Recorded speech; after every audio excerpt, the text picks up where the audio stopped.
Have you ever just wanted to just travel with a group of fellow students and just learn? That is what me and a couple of students from Wheaton, along with two professors, got to do for 3 weeks in Granada, Spain. And while we were there, we actually got to travel for a full weekend in Morocco, as well as taking day trips to other cities in southern Spain.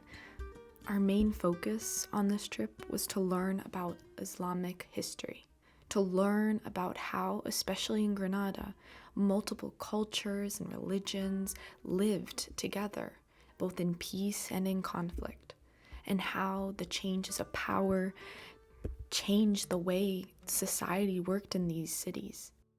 And as we are learning about this history, we got to see the physical representation of the legacy left behind through the architecture and the artwork, and how currently in Spain these histories are being forgotten, and how these histories also connect to things that are happening in Spain and around the world.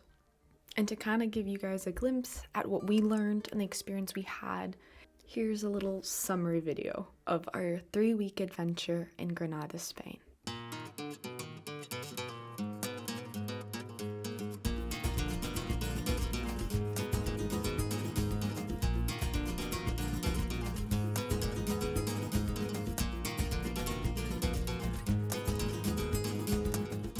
While we were here, we kind of did a lot of things within 3 weeks. One thing we really loved was that we got to partner with the IES Abroad Granada group, which is like this basic network of study abroad areas around the world. And so our amazing hosts, they showed us the city, different festivals that were happening, but they also showed us like museums, and we did little walks around the neighborhoods around Granada. One of our favorite things that first week was exploring the Alhambra, which is more of the Muslim influence from the era, as well as the Sacramente area, which was more of like a combination of different cultures. And when we got to do all of this exploration throughout the city, one thing that was really cool as well is that we actually partnered with a student from one of the universities in Granada, and she basically showed us the different like hangout spots a lot of students like to go to, and we also went to this like open mic night, which was really cool. And so we got this like combination of learning but also like understanding what everyday life is like in Granada. But our main focus on this trip was the 2 courses that we came to study. One course with one professor was focused on history of Islamic Spain and the cultural influences that it left behind. And the other side, we actually got to do photography and how to express and show those different cultures through art, which was really cool. Well, on top of these 2 professors' courses, we actually had guest lecturers come in and talk about specific topics that we kind of touched upon in class. One, for example, was Islamic art and the importance of water to that architecture. And they also had a course that talked about more current issues about like political and social issues from the migrations in the Mediterranean currently. And that kind of guest lecture led us into our trip to Morocco, where we actually got to take a ferry across the Mediterranean into the African continent. And so while we were in Morocco, we got to visit 3 cities. We got to visit Tetuan, Chefchaouen, and Tangier. And through these 3 cities, we got to learn about how really connected Spain's history and Morocco's history connected, even though there's just a little bit of a sea that divides them.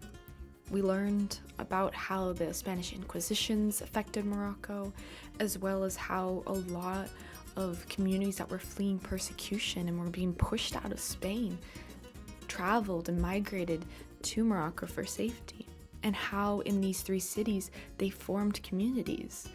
So as we were kind of ending our trip in Morocco and going back across the Mediterranean on the 45-minute ferry, we started discussing with our professors and our hosts from Granada about how there's kind of a repeat in history right now, where the migration crisis that is currently happening in the Mediterranean, a lot of migrants are being in the middle of this intercontinental debate where African countries are pushing migrants out and not letting them back in once they do, and how Europe is not taking any migrants in, or very little migrants, and talking about how easy it was for us with the resources and the privileges that we have, and how many migrants have to board small boats packed with people, and many die.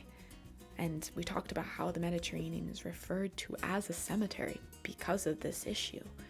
Why people are assuming that these people have choices when trying to flee persecution or violence or whatever situations that they're in. And we really boiled it down to understanding that these people are human, and that they just want a better life for themselves, for their family, for their children especially.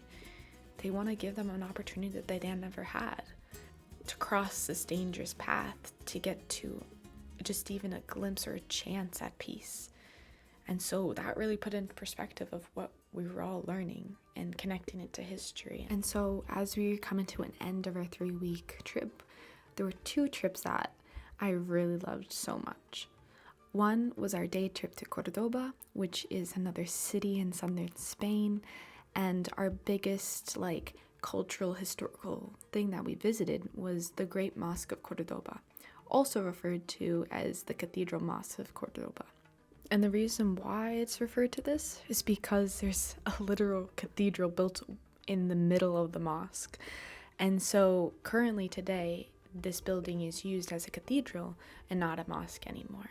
And so there's conversations currently happening in Spain about how do we address these 2 conflicting histories, because this building is literally a representation of that transition from a Muslim kingdom, the Islamic history, into a new era of the Christian kingdoms and Christian power that was happening during this time, and how to address these 2 different histories and bring back histories talking about Islamic influence during this era, and as well as just the architecture that people see every day. And so one of our second to last day trips was doing the Alhambra in Granada, which is this beautiful palace that was built at the height of Islamic Spain by the ruined kingdoms for just years building these 2 buildings. And so we got to see how truly during this time, art and architecture was truly a way of preserving culture and religion. And you could see verses of the Quran built into the walls, and the ruling kingdoms sigils built into the walls as well. And it's just, for me, it was breathtaking. And it is one of those things that I would highly recommend visiting. So the very last thing we got to do was take a flamenco class and then attend a flamenco performance. And so we had dinner with our professors and the IES Granada group, and just kind of reflected on our experiences. And I know for myself and everyone else on the trip, this experience was truly life-changing, and we truly were very privileged to be able to even do this. And so the 3 weeks had ended, and we all came back to Wheaton and just shared our experiences. And so as this video ends, I hope that you learned something and get a chance to visit Granada and all the other places we visited.